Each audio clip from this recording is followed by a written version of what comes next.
Good morning. अब आज हमारा 10th का जो हिस्ट्री के सेकंड जो लेसन है उसका अगला जो क्वेश्चन हमारा है, राजनीतिक नेता पृथक निर्वाचिका के सवाल पर क्यों बटे हुए थे। यानी पृथक का अर्थ होता है अलग, निर्वाचिका का अर्थ है जहाँ से चुनाव होता है यानी चुनाव क्षेत्र। तो राजनीतिक नेता जो है वो अलग अलग निर्वाचन क्षेत्र की मांग क्यों कर रहे थे। पृथक निर्वाचिका से अभिप्राय ऐसे चुनाव क्षेत्र से है जहां से केवल किसी विशेष समुदाय के प्रतिनिधि ही चुने जा सकते हैं। भारत के राजनेताओं के ऐसे क्षेत्र के सवाल पर भिन्न भिन्न तरह के विचार थे। दलित एवं पिछड़े वर्ग तथा मुसलमान इन क्षेत्रों के पक्ष में थे, जबकि कांग्रेस के नेता इसके विरोध में थे। उनकी अलग अलग सोच के कारण थे।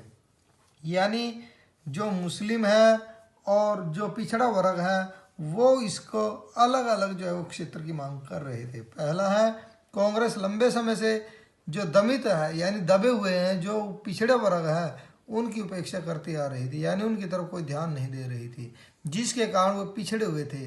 उनका मानना था कि उनका सामाजिक पिछड़ापन केवल राजनीतिक सशक्तिकरण, यानी उसको अगर राजनीति में हिस्सेदारी मिलेगी, राजनीति में उसका कद बढ़ेगा तो वो जो है पिछड़ापन उसका दूर हो सकता है। इसलिए वे अपने लिए अलग निर्वाचन क्षेत्र चाहते थे। उनकी इस मांग का नेतृत्व डॉक्टर भीमराव अंबेडकर जी कर रहे थे। मुस्लिम नेता भी मुसलमानों के लिए अलग निर्वाचन क्षेत्र चाहते थे।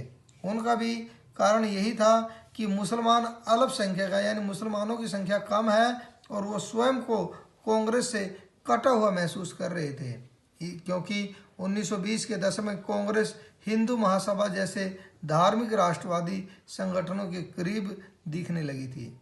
इसके अतिरिक्त मुसलमान ये सोचते थे कि हिंदुओं का वर्चस्व स्थापित होने पर उनकी संस्कृति और अलग पहचान समाप्त हो जाएगी। यानी वो चाहते थे कि अगर हिंदुओं का स्वामित्व हो जाएगा तो मुसलमानों की पहचान खत्म हो जाएगी। और उनकी इसी मांग का नेतृत्व जो है वो मोहम्मद अली जिन्ना कर रहे थे।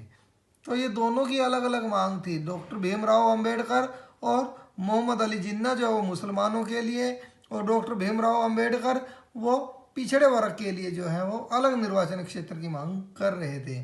कांग्रेसी नेता विशेषकर महात्मा गांधी पृथक निर्वाचित क्षेत्र के बनाए जाने के विरोध में थे। महात्मा गांधी जी ऐसा नहीं चाहते थे। उनका मानना था कि अगर ऐसा होने पर भारत में सामाजिक एकीकरण की जो प्रक्रिया है वो धीमी पड़ जाएगी।